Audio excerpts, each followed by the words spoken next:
I have a 2415 Plus here, and as you can see from the picture, this is what happened after I shut the NAS down because of a power failure. The UPS was working fine, but the power was out for more than 10 minutes, and I didn't want to drain the battery all the way on the UPS. So I powered it down gracefully, and then when the power was restored, I turned it back on, and this is what I was looking at. A lot of yellow lights on the hard drives, except for the first one. Red light and a blinking blue light. So this is what it looks like when you have the Atom chip bug. It just does all those yellow lights, and the red light comes on, and basically it doesn't work. It's an easy fix though. A 100 ohm resistor and some soldering skills can get this thing back up and running, and that's what I'm going to show you how to do today. A quick note, while you have it apart, this is the first time I've had this one apart, so it's about 10 years old. It was dirty, so I had to get the vacuum, and I highly recommend getting the vacuum out before you remove the circuit board. There's a bunch of fuzz balls in there, and it is time to give it a good cleaning. Okay, to get this apart, I already took it apart, so I'm going to be putting it back together, but I'll show you right now how you get this apart to get to the motherboard. It's pretty simple. This is the left side looking from the front of the NAS.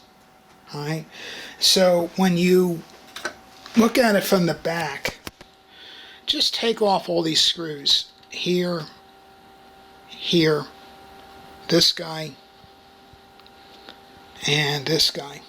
Alright, you also need to get the top off. I'll explain that in a second. So the top requires 2 screws on both ends. Alright, with the lid off, you want to go for the big power supply connector and these 2 smaller ribbons. I took a Sharpie and I marked them. They're both identical connectors, so if you accidentally reverse them when you put it back together, it's not going to blow anything up, but all the LEDs will be wrong on the front panel. So I just mark with a Sharpie which one is which, so there's no way I'll reverse it. And then you got to pop this ribbon off. And then we'll tackle the motherboard to get that out. There's some connectors on the bottom. Don't try to pull it out from here. It's easier to just sway the motherboard out, and then you can disconnect those connectors down there. And then the motherboard here is held on with this plate, so you're going to take off all these screws on the edges here, and then make sure you don't miss this one on the bottom here. You need to take that one out. And then the motherboard just kind of pops out like this, and then you need to disconnect the ribbons on the bottom. So position the motherboard like I have in this photo, where you see that connector that has a 1 and 11 on the bottom of it, and that has that round black disc there. That's the little speaker. The red dots indicate where we are going to solder that 100 ohm resistor. So it's the first pin on the bottom row, and it's the third pin on the top row. So this is what it should look like. Just make sure you use a good flow on the soldering iron, and the resistor can be a 1/4 watt, so it's a brown, black, brown.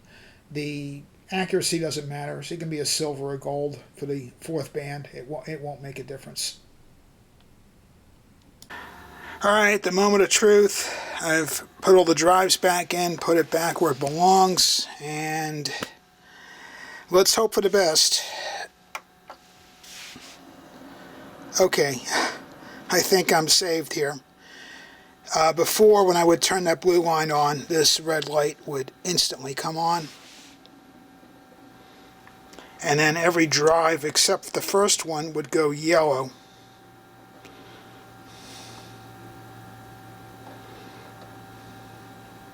Boy, this is going to be great if that's all it was a simple 10-cent resistor.